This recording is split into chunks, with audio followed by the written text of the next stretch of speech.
sore abang-abang dan bapak sekalian. Di kesempatan tadi kita mau bertanya nih dari tim pengacara lawyer Nikita Mirjani sendiri.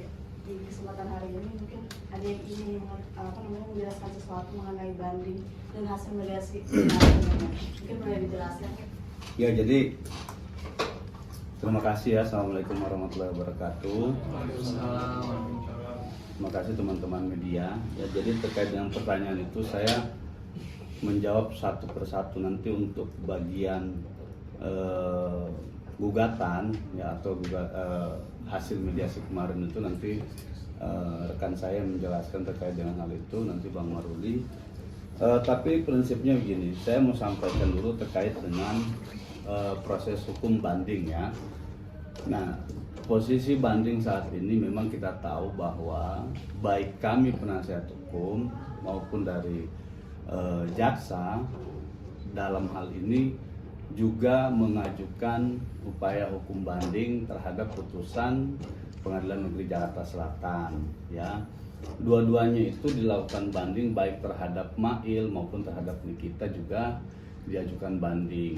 Nah, informasi yang kita tahu bersama ya terkait dengan berkas perkara atas nama Nikita dan Ismail itu sebagaimana telah diungkap oleh Humas Pengadilan Tinggi Jakarta bahwa pada tanggal 17 kalau saya nggak salah ingat apa 18 itu ya, itu berkasnya sudah dikirim ke Pengadilan Tinggi. Nah, artinya sejak tanggal 18 itu ya perkara keduanya ini sudah mulai diperiksa oleh Pengadilan Tinggi ya.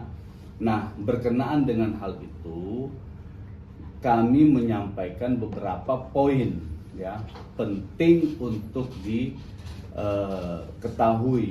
masyarakat ya, bahwa terhadap hal itu mungkin ada di kurang lebih 1 bulan ke depan itu akan diproses dan nanti pada saat itu akan dilakukan putusan atau nanti kita akan mendapat putusan. Tapi yang mau saya katakan begini ya, ini saya memegang putusan ya, ini putusan Pengadilan Negeri Jakarta Selatan nomor 362. Nah, poin penting yang termaksud bagian dari materi yang kami sampaikan dalam banding itu adalah terkait dengan adanya upaya manipulasi ya terkait dengan pengungkapan fakta persidangan. Nah, ini putusan 362 Pitsus 2025 di halaman 51 dan seterusnya. Ini jadi begini, mengutip putusan itu, menimbang bahwa berdasarkan fakta persidangan dan seterusnya ya ditemukan fakta sebagai berikut. Nah, salah satu yang menjadi objek atau menjadi alasan keberatan kami di dalam putusan ini ya, Majelis Hakim Pengadilan tingkat pertama itu mengatakan begini, berdasarkan fakta itu, berdasarkan alat bukti, dokumen dan lain sebagainya. Di sini disebutkan bahwa saksi mengetahui, saksi ini yang dimaksud adalah At-Taubah dan Reza Gledis ya, bahwa saksi mengetahui suaminya bernama At-Taubah Mufid merekam pembicaraan saksi dalam video call ya, dan pembicaraan dengan terdakwa yang kemudian dijadikan sebagai bukti dalam perkara ini. Nah, inilah yang kami bilang adanya upaya manipulatif dalam putusan itu ya, bahwa kita tahu selama ini persidangan tidak pernah terungkap fakta adanya video call antara Reza Gledis dan Nikita. Lalu bagaimana kemudian putusan itu ya, di dalam putusan ini dicantumkan fakta begini gitu loh. Sementara jangankan video call, percakapan WhatsApp saja itu tidak pernah dilakukan oleh Nikita dengan Reza Gledis ya.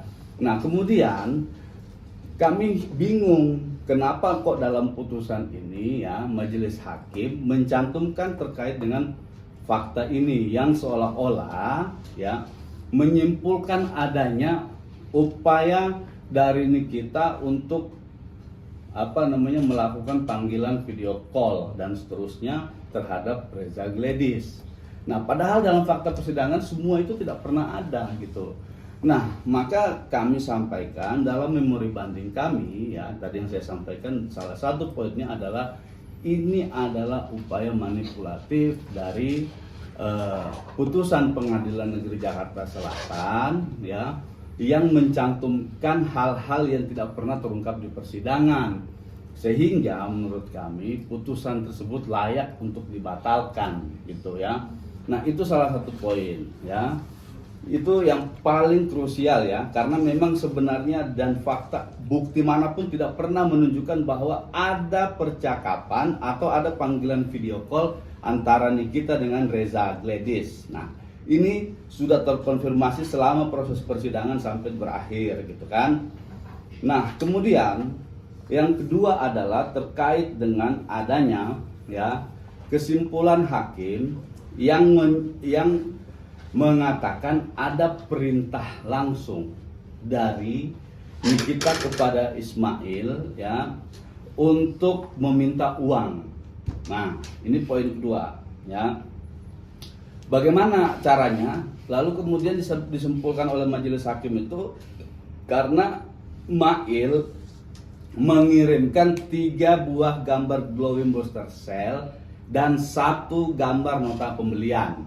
Nah, inilah yang kemudian oleh Hakim Pengadilan Negeri Jakarta Selatan menyimpulkan itu adanya upaya perintah langsung dari Nikita kepada Nikita kepada Mail, maaf. Nah, padahal kita tahu di dalam persidangan sebelumnya ya, fakta itu tidak pernah ada ya. Nikita itu tidak pernah memerintahkan atau tidak pernah melihat mengetahui adanya percakapan antara Mail dengan Reza. Apa yang disampaikan oleh Mail itu adalah inisiatif sendiri. Nah, itu fakta loh ya. Tapi kemudian oleh majelis hakim Pengadilan Negeri Jakarta Selatan itu menafsirkan lain ya. Seolah-olah pengiriman 3 gambar glowing booster cell itu dan 1 gambar nota pembelian itu adalah perintah dari Nikita ya. Padahal fakta itu sudah terkonfirmasi langsung dengan keterangan dan Ismail sendiri. Dia bilang itu inisiatif saya ya. Percakapan antara saya dengan Nikita itu saya tidak pernah memberitahu kepada Nikita untuk diteruskan kepada Reza Gledis. Nah, itu berkaitan dengan fakta yang kami sampaikan dalam memori banding ya, bahwa putusan-putusan yang dijatuhkan oleh Pengadilan Negeri Jakarta Selatan ya belum sesuai dengan fakta-fakta yang terungkap di persidangan, atau putusan itu mencantumkan fakta-fakta yang manipulatif lah, menurut kami begitu ya. Sehingga kami menyampaikan bahwa terkait dengan hal itu perlu untuk dikoreksi oleh pengadilan tingkat banding. Dalam hal ini adalah Pengadilan Tinggi Jakarta, Pengadilan Tinggi DKI Jakarta. Lalu yang berikutnya adalah terkait dengan adanya kalimat deal 4 liter ya, dedinya BEMS gitu ya. Itu kemudian disimpulkan oleh hakim bahwa makna dari deal 4 liter dedinya BEMS itu adalah permintaan uang yang 4M. Nah, padahal dalam persidangan ya, bukti bahwa uang 4 liter yang dimaksud itu ya oleh Nikita adalah terkait dengan adanya perpanjangan perjanjian brand ambassador antara Nikita dengan Oki Pratama. Nah, itu kami bisa buktikan di persidangan ada perjanjian ya, perjanjian brand ambassador Bening Klinik ya, Bening Klinik yang juga nominalnya sama 4 miliar ya. Lalu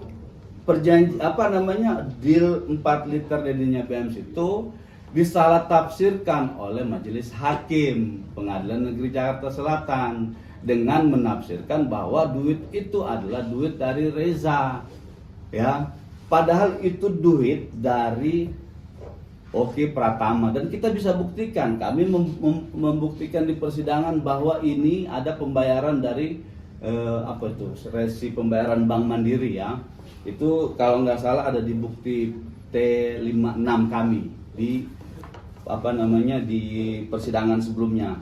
Nah, yang inilah menurut kami yang kami sampaikan, ya, di dalam alasan memori banding itu, bahwa hakim, ya, dalam menjatuhkan putusan ini banyak salah menafsirkan fakta, ya.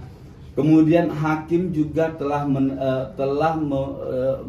melakukan manipulatif terkait dengan fakta-fakta yang tadi kami sampaikan, bahwa tidak pernah, ya, ada panggilan telepon atau tidak pernah ada video call antara Nikita dengan Reza Gladys, ya. Tapi di putusan ini, ya, di putusan 362 ini, ya, ini disimpulkan oleh majelis hakim dengan mengatakan bahwa pernah ada pembicaraan antara terdakwa dengan Reza Gladys yang kemudian dijadikan sebagai bukti dalam perkara ini. Nah, dengan putusan yang keliru ini yang sudah disampaikan oleh majelis hakim, ya, maka tentu pengadilan tinggi harus melihat ini secara objektif, ya. Kita menyampaikan hal-hal yang seperti ini adalah untuk dalam rangka menegakkan kebenaran, ya.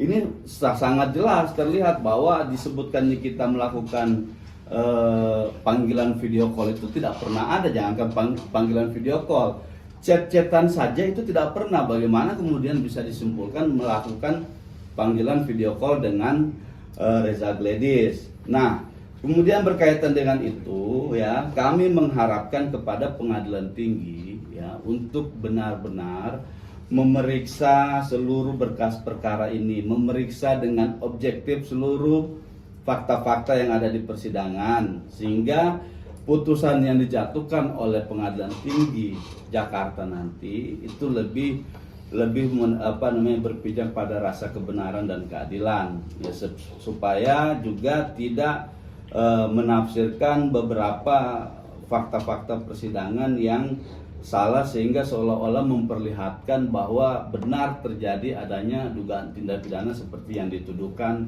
oleh jaksa penuntut umum kepada klien kami Nikita dan Ismail.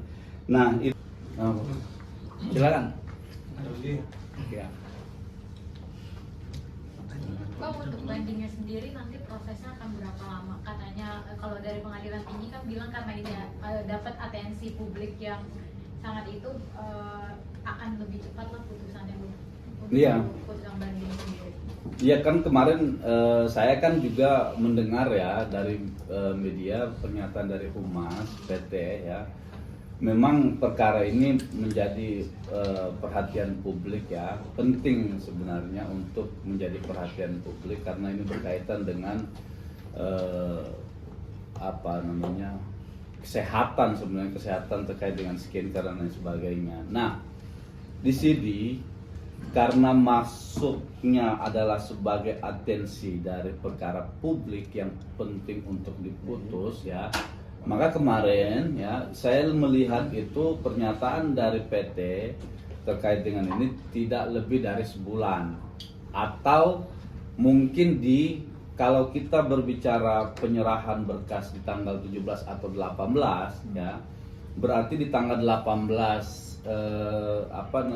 Desember nanti, sebelum tanggal 18 Desember atau setelah tanggal 18 Desember sudah diputus perkaranya Nikita ini sama Ismail, ya. Nah, dalam range waktu sekitar 1 bulan ini, ya, maka kami minta kepada pengadilan tinggi benar-benar untuk melihat, ya, apa yang menjadi alasan dan keberatan kami di dalam memori banding. Tadi saya sampaikan salah satu adalah bagian dari tidak benar atau kesalahan dalam penerapan fakta.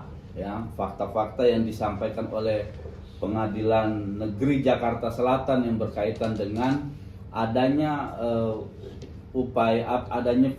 percakapan antara Nikita dengan Reza Gladys itu adalah salah satu bentuk kesalahan yang fatal, benar-benar fatal itu, ya.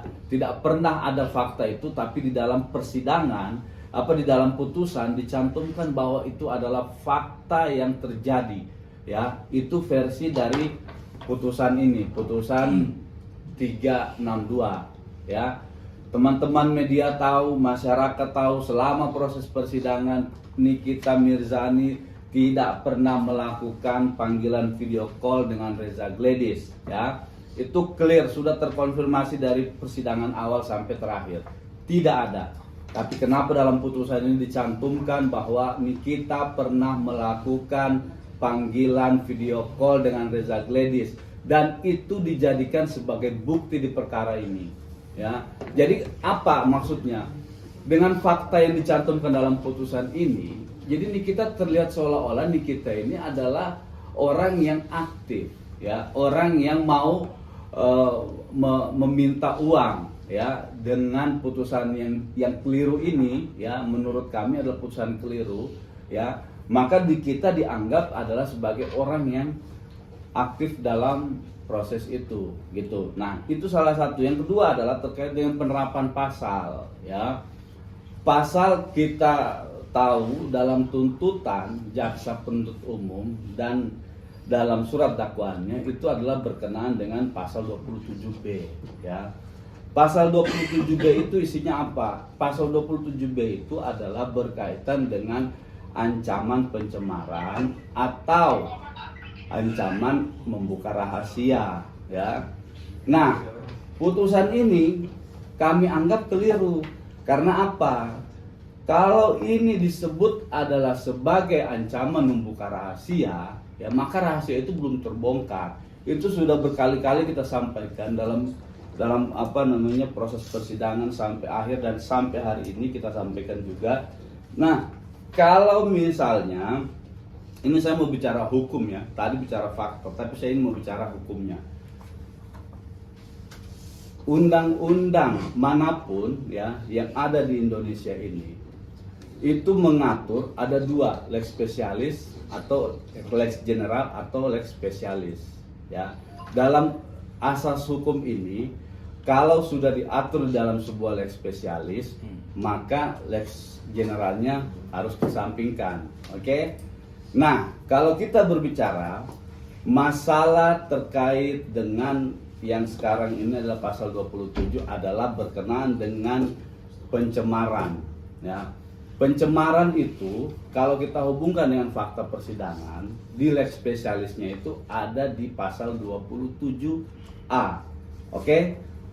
Apa kaitannya dengan fakta persidangan? Fakta persidangan kita tahu bersama bahwa Nikita dalam dalam perbuatannya itu telah membuli, ya, telah mengata-ngatai Reza Gladys. Nah, dengan fakta itu adalah masuknya di pasal 27A tentang menyerang kehormatan orang, bukan membuka rahasia.